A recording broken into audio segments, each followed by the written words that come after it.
ഇതിൻ്റെ ആദ്യ ഭാഗം ഞാൻ നേരത്തെ പറഞ്ഞതുപോലെ ആദ്യത്തെ പ്രവചനത്തിൻ്റെ 39 അധ്യായങ്ങൾ താക്കീതുകളും ശിക്ഷകളെക്കുറിച്ചുള്ള അറിയിപ്പുകളുമാണെങ്കിൽ അടുത്ത 27 അധ്യായങ്ങൾ പ്രവാസത്തിൽ നിന്ന് മടങ്ങിയെത്തുമ്പോൾ ജനതയ്ക്ക് ലഭിക്കാൻ പോകുന്ന വാഗ്ദാനത്തെയും പ്രത്യാശയെയും വിവരിക്കുന്ന അധ്യായങ്ങളാണ്.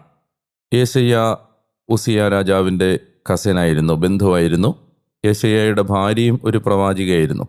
പ്രവചനത്തിൽ നിന്ന് കിട്ടുന്ന സൂചനയനുസരിച്ച് അദ്ദേഹത്തിന് 2 ആൺമക്കൾ ഉണ്ടായിരുന്നു.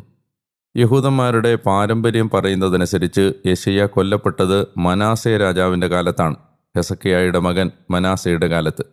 യെശയ്യായിൽ നിന്ന് നിരന്തരമായി ലഭിച്ചിരുന്ന താക്കീതുകളെ കുറിച്ച് മനസ്സ് മടുത്ത, അതിനോട് മറുതലിച്ച, അതനുസരിക്കാൻ കൂട്ടാക്കാതിരുന്ന അസ്വസ്ഥനായ മനാസെ ഒരു പൊള്ളയായ തടിയുടെ അകത്ത് യെശയ്യായെ തിരികെ കയറ്റി ആ തടി 2 മുറിച്ചു മാറ്റി അങ്ങനെ യെശയ്യായെ കൊലപ്പെടുത്തിയെന്നാണ് യഹൂദരുടെ പാരമ്പര്യം.